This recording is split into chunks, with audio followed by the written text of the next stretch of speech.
Salam alaikum. Un pain, 2 œufs, un Nescafé. Voici à quoi ressemble un petit déjeuner classique ici, dans la ville de Dakar.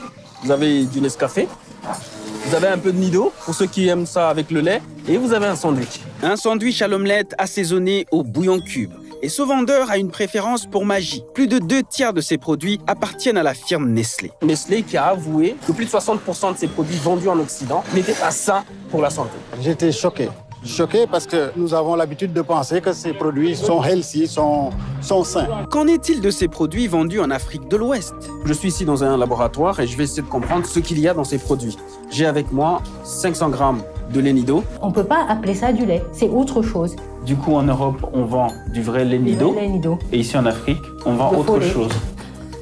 Un échantillon de 500 grammes de cube Maggi. C'est extrêmement salé et ça ne sert à rien. Un échantillon de 500 grammes de Nescafé. Nous ne sommes pas des consommateurs de seconde zone. Nous voulons la qualité nutritionnelle qui va au niveau mondial. Tout est parti d'un document interne qui a fuité dans le Financial Times le 31 mai 2021. Il s'agit d'un audit sur la qualité nutritionnelle. Sur 5 étoiles, Nestlé estime que 3,5 équivaut au seuil minimum d'un produit qu'on peut qualifier de sain. Or, plus de 60% de sa gamme de produits n'atteignent pas ce seuil. Dans le détail, 70% de ses produits alimentaires ne sont pas sains, 96% de ses boissons non plus, et jusqu'à 99% de ses glaces et bonbons. Ce qui a choqué Momar Ndao, le président de l'Association des consommateurs du Sénégal et du réseau des associations de consommateurs de l'UEMOA. Quelqu'un l'aurait dit, il y aurait pu y avoir des possibilités de contestation, mais quand c'est la firme elle-même qui reconnaît la difficulté, c'est extrêmement grave. Curieux, je me suis donc demandé, si déjà la majorité de ces produits vendus en Australie et en Europe n'atteignent pas le seuil de qualité nutritionnelle, qu'en est-il de ces produits vendus en Afrique? Pour en avoir le cœur net, je suis allé faire analyser 3 des produits Nestlé commercialisés au Sénégal.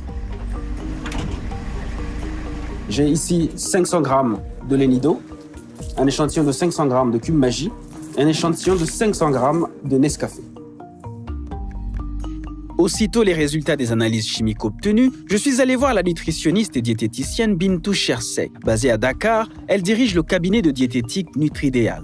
Commençons par le Nescafé. Selon les résultats que je vous ai montrés, que peut-on dire de ce produit? Le Nescafé, tel qu'il est présenté, est un aliment qui est très peu transformé finalement. Ce sont les graines de café qui ont été transformées pour être solubles. Il n'y a pas de sucre ajouté, il n'y a pas de gras ajouté. Et effectivement, c'est propre à la consommation. On passe ensuite au lait Nido. Et tout de suite, le premier constat. On voit bien que c'est un lait qui est à base de lait écrémé, donc du lait dont on a retiré la crème, qui est naturellement dans le lait, et ensuite qu'on a réengraissé avec de l'huile de palme, qui est une huile végétale bon marché, qu'on trouve un petit peu partout. Dans les 500 grammes de Nido analysés, plus de 30% sont des lipides. Deuxième constat. En plus de l'huile de palme, il y a du sucre à ajouter dans le Nido. Dans le lait de vache en général, il est très riche en sucre, mais en sucre naturel qu'on appelle le lactose. Il n'y a pas de sucre raffiné. Et là, il y a du sucre raffiné. Ce qui porte le total des glucides à 41,41% sur 500 grammes. C'est problématique. C'est problématique parce que ça augmente la quantité de sucre raffiné que les consommateurs absorbent. Ce qu'il faut dire aussi, c'est que ce lait Nido, ce n'est pas le même que le lait Nido vendu en Union européenne.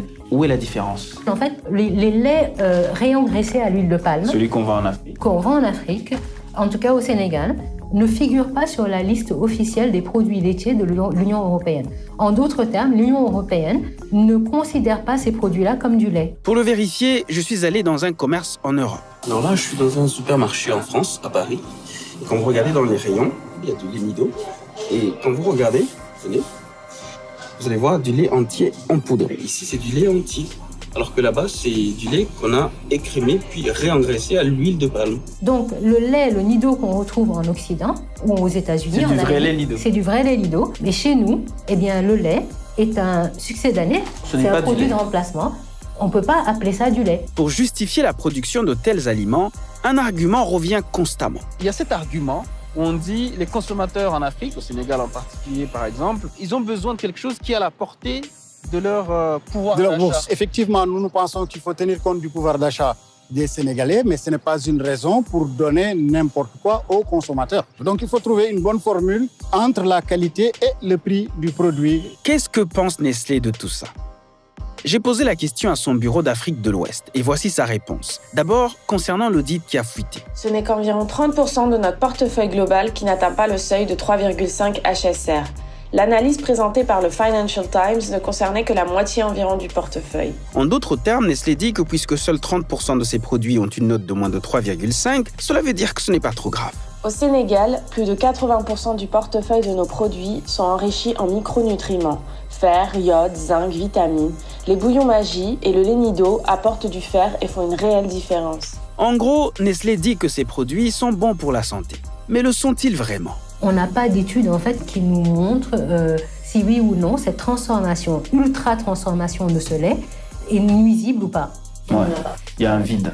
Il y a un vide et il faudrait qu'on en sache plus. Allons donc regarder de plus près ce que disent les résultats des analyses du Cube Maggi. Alors quand on regarde la liste d'ingrédients de Maggi, il y en a 17. Commençons par l'ingrédient le plus présent et potentiellement le plus problématique.